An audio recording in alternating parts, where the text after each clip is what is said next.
Hello everyone, welcome to SSC mentor. Guys, CSIR SO और ASO का जो exam चल रहा है उसमें आने वाली शिफ्टों में इस वीडियो से कम 3 क्वेश्चन पक्के हैं हर एक शिफ्ट में। तो इस वीडियो को पूरा देखना। जिसने भी इस वीडियो को पूरा देख लिया उसके 3 क्वेश्चन पक्के हो जाएंगे। बिल्कुल कम से कम 3, मैंने कहा, ज़्यादा भी आ सकते हैं। तो वीडियो को पूरा देखेगा। तो जैसा कि हमने पहले देखा था, 16 महाजनपदों का उदय हुआ था। उसमें भी सबसे शक्तिशाली राज्य कौन सा था? मगध। और इस मगध राज्य पर भी 1 बाय 1 3 वंशों ने लगातार शासन किया। वो कौन कौन से वंश थे? सबसे पहले हर्यक वंश में जो बिंबिसार था वो सबसे प्रतापी राजा हुआ, उन्होंने शासन किया। फिर उसके बाद शिशुनाग वंश आया। इस शिशुनाग वंश में हर्यक वंश का सेनापति था, वही प्रमुख राजा था। वह आखिर में नंद वंश का महापद्मानंद सबसे शक्तिशाली राजा हुआ। इसी वंश का जो आखिरी राजा था धनानंद, उसको चाणक्य की मदद से चंद्रगुप्त मौर्य ने हरा दिया और मौर्य साम्राज्य की नींव रख दी। ये मौर्य साम्राज्य का बहुत ही प्रतापी राजा सिद्ध हुआ।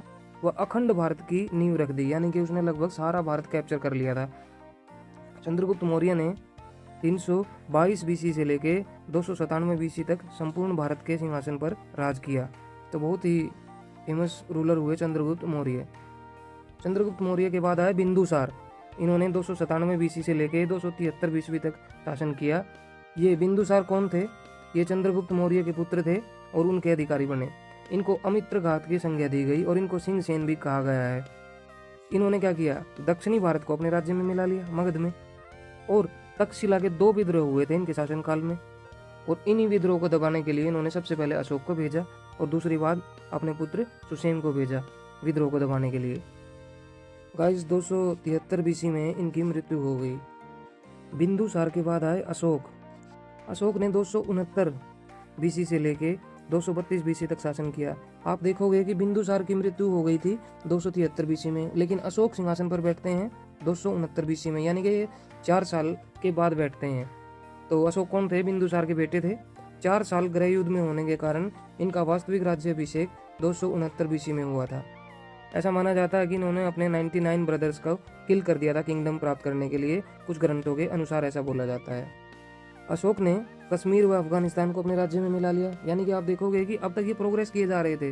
बिंदुसार ने दक्षिणी भारत को अपने राज्य में मिलाया था और अशोक ने कश्मीर और अफगानिस्तान को अपने राज्य में मिला लिया। तो इस तरीके से पूरा भारत ये कैप्चर कर चुके थे। 261 बीसी में कलिंग के युद्ध में नरसंहार को देखकर उन्होंने बुद्ध धर्म को अपना लिया था। बहुत ही दुखी हुए थे अशोक और इस नरसंहार को देखकर उन्होंने बौद्ध धर्म की दीक्षा ले ली। अब देखते हैं कि अशोक के बाद उनके कौन कौन से उत्तराधिकारी हुए। इनमें संप्रति, कुणाल, दशरथ और वृद्धरथ हुए, यानी कि ये इनके पुत्र थे। और वृद्धरथ जो थे ये मौर्य वंश के अंतिम शासक हुए। इनकी हत्या कर दी जाती है। कौन करते हैं? पुष्यमित्र शुंग ने। ये कौन थे? सेनापति ही थे इनके, और शुंग वंश की स्थापना कर दी। तो इस तरीके से हमने पूरा मौर्य काल बहुत ही कम समय में आप सीख लिया है। और अगले लेक्चर में मैं आपको पोस्ट मौर्यन काल, यानी कि मौर्योत्तर काल, मौर्यों के बाद क्या हुआ हिस्ट्री में, उसके बारे में मैं आपको डिटेल में पढ़ाऊंगा। तो आई होप आपको ये वीडियो पसंद आया होगा। Please like the video and do subscribe the channel. Thank you so much. I meet you in the next video. Till then, bye, take care.